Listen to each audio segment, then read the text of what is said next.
Number 1. Stalker Broke Into My House by Cakes P 2014. This happened to me when I was around 14 years old. I'm a female, by the way. So I met this guy, and I'm not really sure how. It's been a long time ago. I know it wasn't the internet, but anyway, he was 18 at the time, and I started talking to him on the phone. We would talk for a little while at first, and later he started asking me really bad questions. Things like, was I a virgin? Have I ever touched myself? Stuff along those lines, and I felt very uncomfortable, so I stopped answering his calls. Mind you, I never gave him my address. One night, I was getting ready for bed for school in the morning. I got a call from him, and I didn't answer. I just went straight into my bed and tried to get some sleep. We lived pretty much in the middle of nowhere. We didn't have neighbors for miles. I was awoken by the doorbell. I scrambled for my clock. It was about 2 in the morning, so I stayed in bed. I heard my mom speaking to someone, and then I heard her slam the front door. Her room was close to that particular door. My room was upstairs, but I was thirsty, and I also wanted to see who was at the door. So I climbed down our little spiral staircase. This house had huge picture windows on each side, and a sliding door that led down to a huge ramp around my porch. My mom had just gone back to her room, so I was walking to the kitchen to get a drink. One picture window faced towards the backyard that was on the side, and we had a motion light installed there. I saw that the light was on, but didn't think anything about it, considering it was sensitive and would go off if my dog walked past it, so I just assumed it was her. I was wrong. Our kitchen had 2 windows and a back door. A window was above the sink, and the other window was near the back door. I stepped up to the faucet and got a drink. That's when I heard taps on the back door. I creeped over and peeked out the blinds. I saw a man there that I did not recognize. He tapped again and said something as he saw me peek out. I asked who he was. He told me he was the guy I had been talking to. I asked what he was doing at my back door, and he begged me to let him in. I told him no, and to please leave, or I would get my mom. He begged me not to, very frustratingly. He just said he wanted to see my beautiful face. This creeped me out so bad, and I just stood there frozen. I was so scared and confused, and I didn't know what to do. So I asked him again in my sweet voice to please leave. That's when I heard beating on my back door. I was still frozen. Instead of flight or flight, I was just stuck in between. That's when I heard the glass breaking. I ran back through the kitchen, to the dining room, through the long living room, and to my mom's room. I heard the guy entering the house. I started frantically beating on my mom's door. She came slowly to the door and let me in. She slammed the door inches away from the guy's face. She locked the door and raced behind me to her bed, telling me to get back away from the door. He was banging profusely on the door, screaming for us to let him in. My mom grabbed her loaded 9mm and the phone. She dialed 911, and the guy was still banging on the door. He was trying to break it down. I just sit on my mom's bed. I have never been that scared in my life. The 911 dispatcher assures us an officer would be out soon, and for my mom to stay on the phone. I screamed for the guy to leave. Just leave the house! He got quiet as to listen to us. I guess he heard my mom on the phone with 911 because I heard rushing footsteps. and our front door opening and then slamming shut. We stayed in the room for 15 minutes until the cops screamed into our dark house. Then we opened the door and my mom spoke to the officers. Apparently, when the guy first rang the doorbell, he said his vehicle was broken down and that he needed a phone. My mom never let strangers in and told him we didn't have a phone and slammed the door in his face and went back to bed. Then he stood at the side window and watched me walk down. The cops searched everywhere and found him hiding on our premises. They arrested him and hauled him off. The next morning, we found a long stem rose and a card by our back porch. The creeps somehow figured out my address and showed up with them for me. The card read that he loved me and couldn't wait to take my virginity and marry me. The cops called us 2 days later and told us that he admitted to following me home from school on other occasions. He was obsessed with me. He was sentenced to only 1 year in jail. After he was released, he still tried contacting me. I had to get a restraining order on him. Thank God I never heard from him again. I never talk to strangers on the phone anymore. Number 2. Everyone should have a large dog. By Science Forbid. I just found this subreddit and I love it. I have several stories to share, but this one came to my mind first because I was retelling it to my younger brother who recently got a Doberman puppy. The year was 1995 and I was 16 years old. I lived in a 3-bedroom, 2-bathroom house in a middle-class suburban community with my mother, 2 younger brothers, and our 140-pound Doberman, Turbo. From the front door of our house, which this is later relevant in the story, you could see directly into our living room, which had an open concept floor plan with a kitchen and a dining room. Our couch was on the wall directly in front of the front door. It was a summer between my sophomore and junior years in high school. My brothers and I spent a decent amount of time outdoors because this was back when people still did that. I suppose anyone paying attention knew who lived in our house, and I suppose that they knew that the only adult was gone when the only car was gone. However, prior to the man showing up at the house, I'd never noticed anything off, and I never noticed anything afterwards. So maybe we were just a random target. It was a Saturday, and my mom and the boys had to run to the grocery store. In Nevada in the 90s, almost no one had air conditioning, so to cool off, you would have to open all the windows and doors and use fans. On this particular day, I had the back sliding door and the front door wide open to get a cross breeze. Neither screen door was locked. I was napping on the couch in full view of the front door in shorts and a tank top, with unlocked doors. It's good that we gain intelligence with age. In my defense, there was 140 pounds of protective dog muscle on the floor next to me, and probably only for that reason I am alive. Around the approximate time, I expected my family home from the store. Turbo began barking. Assuming he was barking their arrival, I told him to shush and tried to go back to sleep. Turbo, God bless his protective soul, continued to bark, becoming more and more intense and even aggressive with his barking. Finally, after 5 or 10 minutes, or Turbo refusing to quiet, and my family never coming in from the car, I sat up, realizing that something was wrong. A man who I didn't know stood, seemingly frozen, staring at my frenzy and barking Doberman. Assuming that the man had some appropriate business at my house, I hurried the 10 steps to the unlocked screen door, constantly shushing Turbo. I apologized for my dog and for not hearing his knock. He never knocked. The man explained that he was from the phone company and he was here to check our lines. He never took his eyes off Turbo. Turbo never stopped snarling.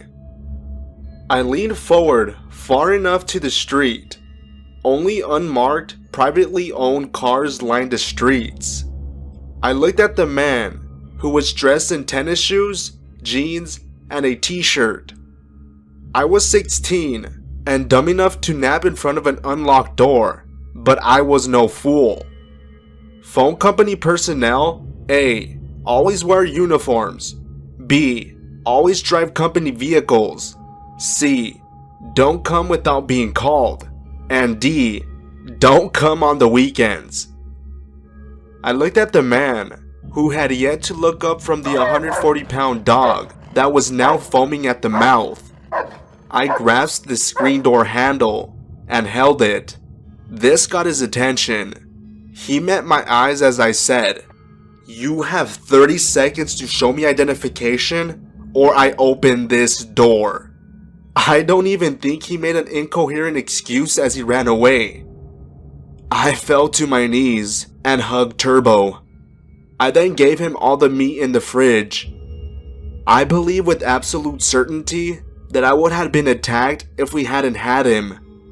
I like to think that if I hadn't had a huge, overly protective dog, I would have been in the habit of locking doors. But what would a screen door latch do against an intruder? And that creep stood there and watched me for 5 to 10 minutes. Perhaps he was paralyzed in fear, but maybe he was working his angles, and only Turbo's insistent display of willingness to kill anyone who threatened me changed his mind. That's my theory. Turbo has long passed, but his legacy lives on, and two loving, loyal, and lethal, when necessary, dogs sleep in my room every night. Number 3.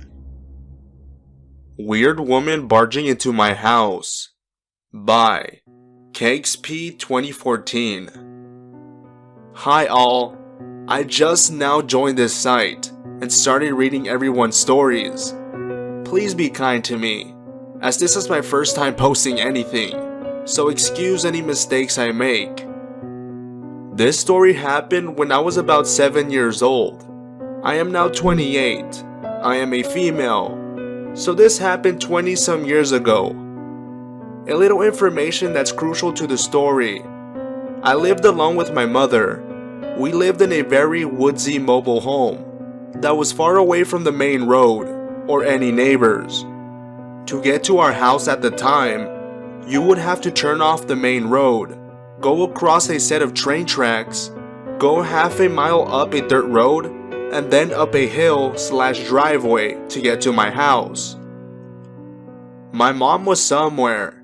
I can't really remember where, but she was nowhere in sight for this event. I hear a knock come from our door. I didn't really think. I was so young at the time. My mom always burned stranger danger in my head, but like so many of these other stories I have read, I was quite naive. So I sprinted behind me and peered out our big window. Standing on our front porch was a middle-aged woman. She was probably in her 40s, about 5'6", and brown hair. She also had a big bag in her hands. That's all I can remember about her. I don't even remember her name. She didn't look frightening in any way. So I pranced up to the door and opened it. The woman stood there smiling up at me, saying her name. She asked if she could enter our home and talk to me for a bit. I hesitated for a bit, remembering my mom's warnings of strangers. So I told her that maybe I should go ask my mom if it was okay first. Like an idiot, I left the door opened and left to find my mom. I walked through the dining room, as she used to take naps on our couch in the dining room. I walked through the kitchen and the hallway, calling for my mom. I couldn't find her, so I went back through the hallway to go tell the woman that I thought it was best for her to come back later. As I walked through the hallway and stepped through the kitchen, I saw the woman coming at me. "What are you doing?" I asked the woman. I stood behind our kitchen table frozen. I was a little scared then. She proceeds to grab something from her bag. It was a book, the Holy Bible. She then asked if I knew Jesus. I told her I had. I was and am a Christian. I had a bad feeling in my stomach, even though she had a Bible in her hand. I stayed frozen behind the table. She started telling me about a movie about hell, telling me about how the movie had a little girl my age in it, how she was taken to hell and tortured for her sins. I began to really panic and move farther back around the table, feeling very uncomfortable now. She then asked me if I had been a bad girl. I managed to choke out a no and started screaming for my mom. She said that I didn't need to call for my mom, that she only wanted to talk to me about this. I started walking around the table. I was trying to get to the other side, as I would be able to escape towards my mother's room or outside if I had to. As I walked, she started walking behind me, trying to follow me, rambling on about hell and how if I didn't repent, I was going to go there. I continued screaming for my mother, getting really scared of this crazy religious woman. She then looked me in the eyes and told me I was being a bad girl, that I was going to come with her and I quote, experience hell firsthand. I then turned to run around the table to get away from this crazy woman. She started chasing me. I ran around the table and out the kitchen, and she chased me. When I made it to my mom's bedroom door, she walked out sleepily. I stepped around my mother as she asked me what was wrong.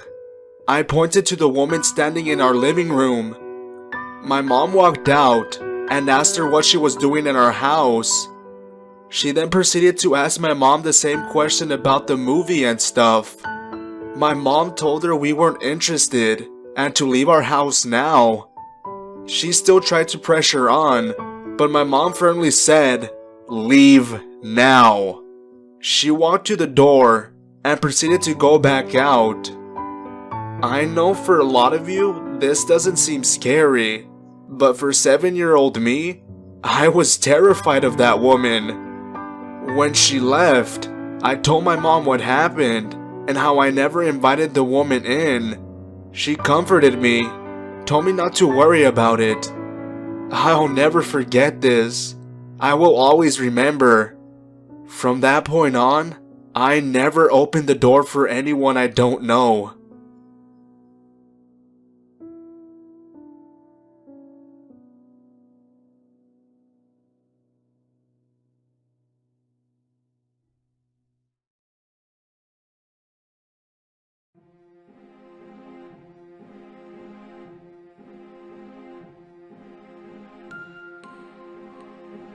Hey guys, Psychotic Maniac here. Please forgive me for not uploading the subscriber special on Tuesday. Being Valentine's Day, the store in which I work was swarmed by cupids buying gifts for the loves of their lives. I didn't have time to upload it then. Therefore, you guys get 2 videos today. I wanted to remind you guys that I opened a Patreon page for this channel. It would be awesome if you guys became Patreons of this channel. It would mean so much to me. I will post a link to it so you guys can check it out for more info. Did you guys know that I have social media? I'm going to be posting updates, special announcements, and other spooky content out there, so don't miss out. The links to all my social media will be in the description. If you like this video, obliterate that like button. If you look to the right of the like button, you should see a subscribe button. I advise you to click it, and the bell icon as well. You know, now that you're down there and all. I'm going to start a finish the sentence type of thing, which means at the end of each video, I will start a sentence, and I will leave it up to your imaginations to finish that sentence. The best responses will be featured at the end of Tuesday's video. The sentence for this video is, "The man jolted away to find." Now go ahead and finish that sentence. Thanks for watching. Be safe, and remember, everyone is a tad bit insane.